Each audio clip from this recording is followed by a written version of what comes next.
What's up, everybody? Welcome back to Greataxe Gaming. I am Jax, and we are back with Conarium. It's been a while, but now that I'm refreshed from my little hiatus and my convention journeys and everything, I figure it's time we dive back into our Lovecraftian nightmare and see where it takes us. Excuse me.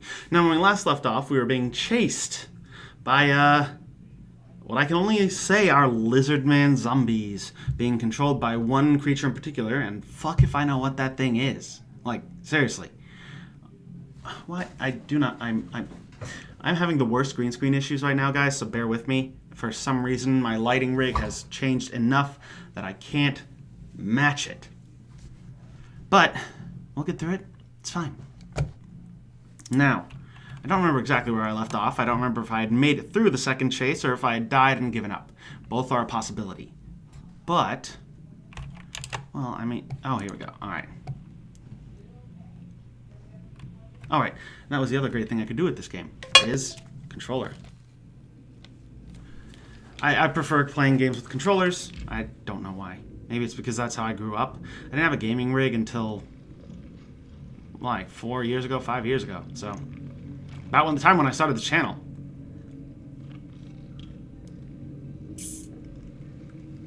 Oh, right, no. Journal... I don't.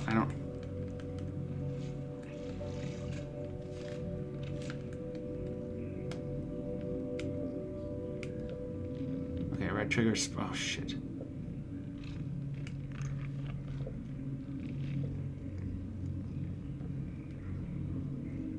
Well, there's no intense music happening this time. So that's a plus.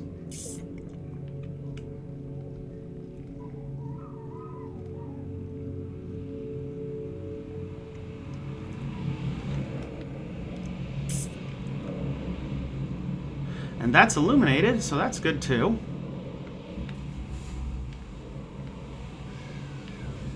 I guess it means I didn't have to come back here. Well, good for me.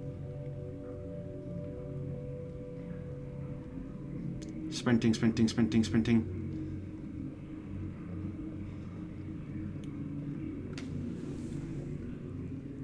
Let's turn that down a little bit. God, the fucking rocks rattling every time.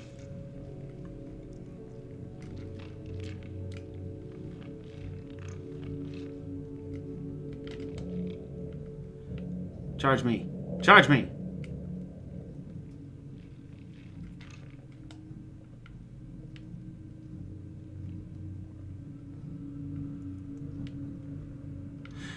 Oh. That doesn't make me nervous at all.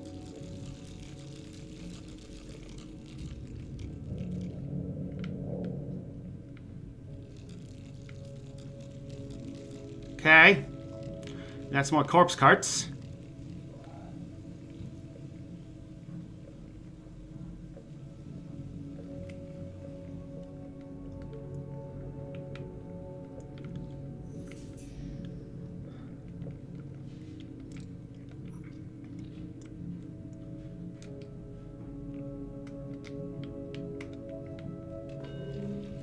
A trophy item. Oh, cool.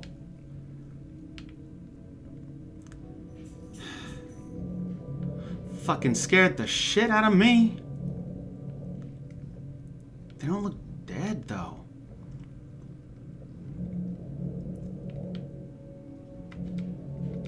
Like, how do I crouch? Oh, I don't have to. I'm just gonna keep this out in case... In case of what, I don't know, but,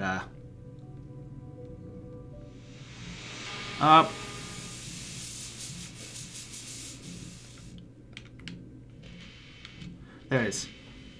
I don't know if anybody reads this, or if there is anyone still alive out there. I've lost everybody who was on my search party. I am alone and afraid, even from the out-of-place echoes of my own footsteps that are reverberating along these halls of ages-long silence. It is hard to tell if I am alive anymore. Those visions, sounds, the devilish scenes described in the release I come across every now and then.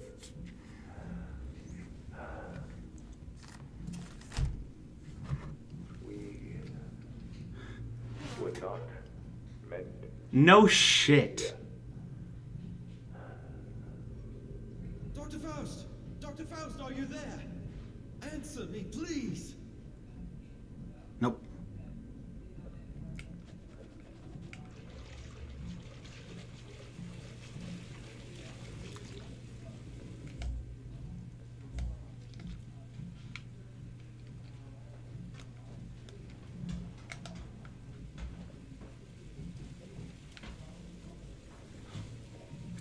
Okay, charge. Charge. Charge.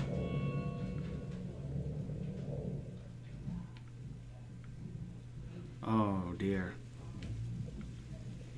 Oh dear. Oh dear, those are bones.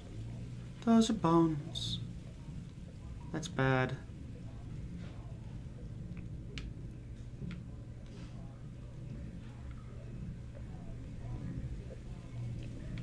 I don't want to touch those.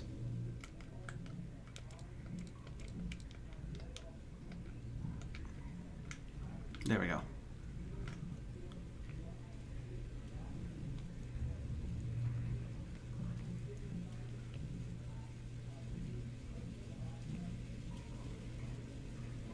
Oh, it's so slow.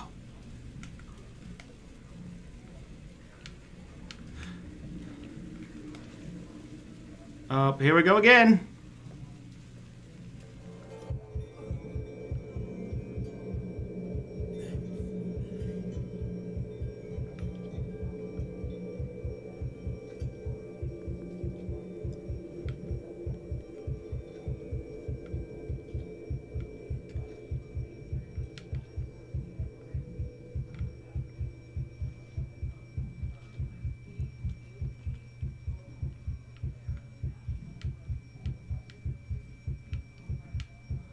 I can't go down?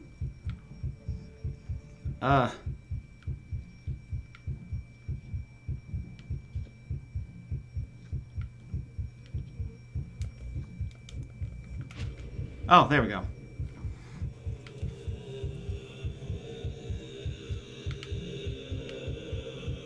Oh, what's up? How you doing? You do have lovely voices, I will give you that. Oh. Oh. An ornate sacrificial dagger, wholly intact and still amazingly sharp, even after all these years of desolation. The elaborate carvings on the curious metallic surface signifying reptilian nature. Another trophy item. I am sorry about the background noise, by the way, guys. There's just nothing I can do about. Okay. Onward.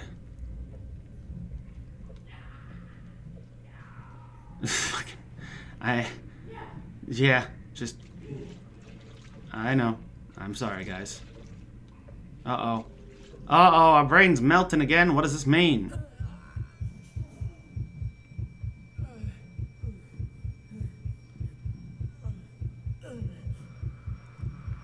Oh. Whoa. Am I echolocating? Have I discovered how to echolocate? Because that's kind of cool. No. This is from the beginning of the game. No more can we harbor ourselves on the safest shores, for there are things that cannot be undone. If this does what I think it's about to do. If this does what I think it's about to do.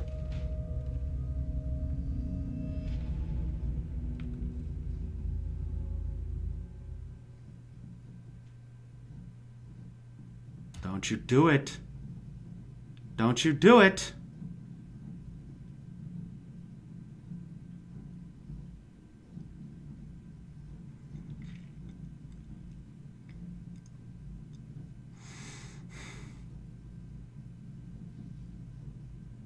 I'm just sitting here, waiting for them to do the thing that drives me up the fucking wall. No! No! They didn't!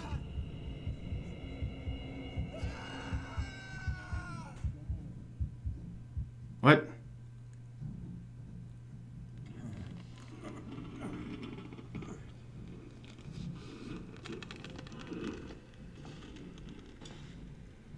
What? Was that a sheer delusion? What? Entry 1. 14th of September, 1944.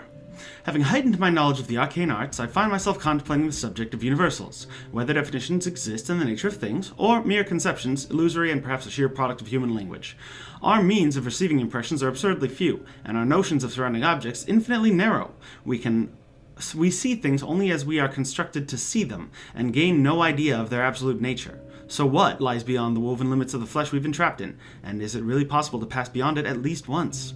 What do we know of the world and the universe around us? For the last 10 years of my rough life, I've lived with the undulating echoes of those scorching questions that have rendered me a ghost amongst the flock. But yesternight I finally got some answers. During the last session, Frank and I managed to get the printer to work, and even though results are blurry, we still have the first empirical proof of what we saw out there.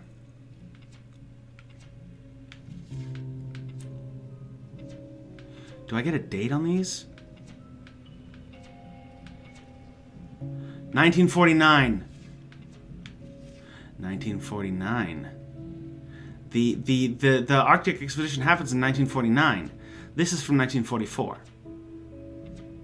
Have I gone back?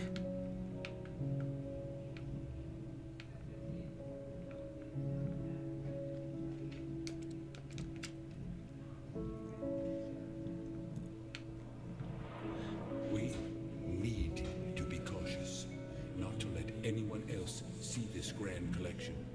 It could be extremely dangerous for both of us.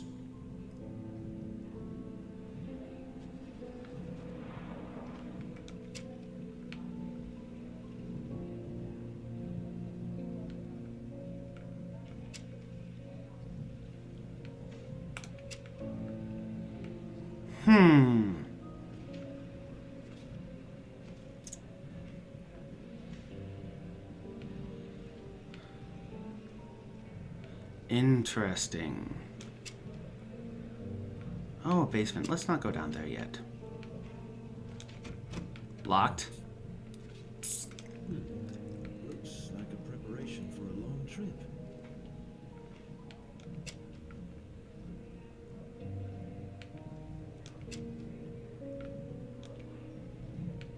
This relic is from Madagascar.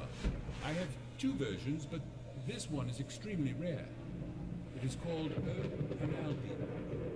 Nobody knows exactly what it means, but from its symbolic depiction of a dark sphere inside a light one, it is thought that it could mean the underworld. I had it brought by an old captain friend who often visits that island for trading purposes.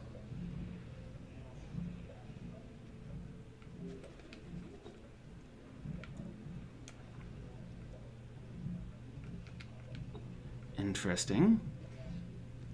This is exactly the same room I've... Oh, there's that fucking picture again. Visions. Old friend, what you've told me about the shared nature of the experience the Conarium provides make me think about the necromantic means of data inquiry. I am certain you'll remember what I told you about why certain corpses never decay, but rest firm and fat in their tombs for 1,000 years. I believe, with some help from a certain acquaintance, that I can provide you with such specimens. This would be beneficial for both of us, I believe. Eagerly awaiting your answer, Warren.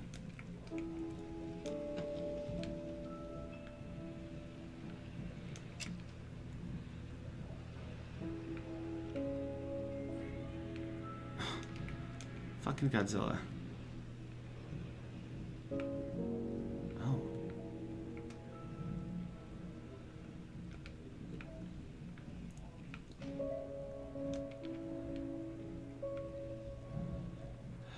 Okay, so it's a map of the world, a plant,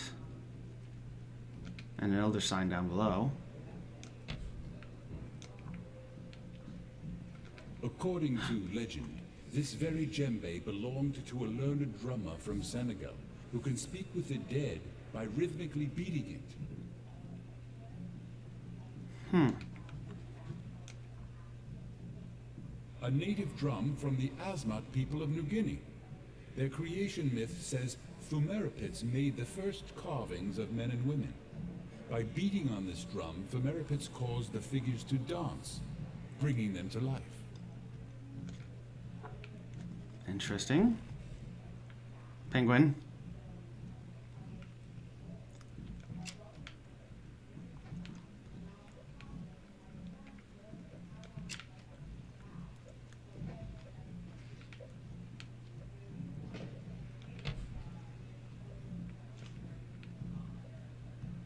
Mask of an all-powerful moon goddess, esteemed by an eastern island tribe, now lost in time.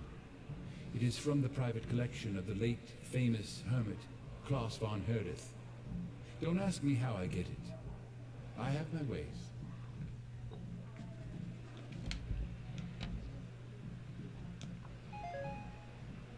Elusive mask from the submerged parts of Kerguelen Islands.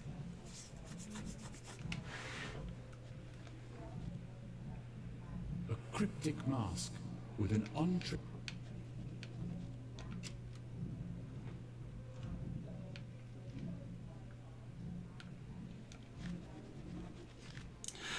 As told in some banned ancient volumes I was able to acquire, it is evident that the Conarium, when properly adapted to work with the human psyche and psychology, can transcend the mind beyond the limits of time and space into a peculiar place we are yet to explore.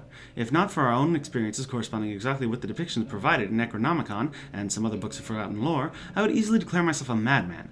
Conclusively, I have solid evidence printed out for me to justify the objectivity of our position. That dimension is completely devoid of light other than some small glowing and morphing geometrical shapes appearing and disappearing momentarily around us. It also feels extremely cold, but I believe these are just null sensations that our physical bodies attain from what is otherwise impossible to acquire without the Conarium. It is not for us to see this fantastic void with a pair of corporeal eyes, and possibly we are the first explorers ever to reach this ancient forbidden place. But the question now weighing heavily on my mind is whether we could ever fully understand this experience with the hindrance of our own limited sensations.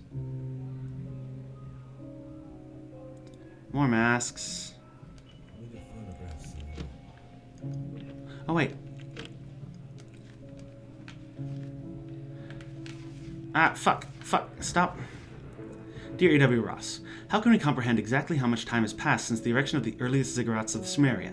What can we know about the time-worn Sphinx still standing on the Giza Plateau? They only justify the sheer ignorance of mankind by forcefully making us admit our instantaneous vibrations in the vast cosmos are but an illusion. Today, I want to inform you about something that is equally as interesting as such edifices. That's something, I presume, you will have a hard time believing. I have finally acquired some information regarding the fabled cities of Rub al-Khali, which are said to have been built in an undreamt age of certain wonders, and rumored to have been intentionally submerged beneath the eternally shifting sands thousands of years ago. This is my life. There's even more to the story. According to a reliable source, there should be depictions or information about the location of the ancient Conariums buried within those halls. Within a few weeks, you'll receive a book containing the locations of these cities and a map predating all maps known today, directly copied from antediluvian origins. I am sure you are excited beyond imagination and eager to discuss these findings in detail, but that will have to wait a while since I'll be away for some time visiting the oriental wonders of the old world. I am sure you know what I mean. Hope to see you soon, Harley Warren. Warren again. Okay, well, that's a fucking unsettling picture. We're going to leave this episode off here. It's a good place to end, and we're getting close on time. So, if you like the video, you know what to do. Like, comment, subscribe, all that good stuff. If you want to buy a coffee, the link is down below. I'd greatly appreciate it, and thanks for watching. Later, y'all.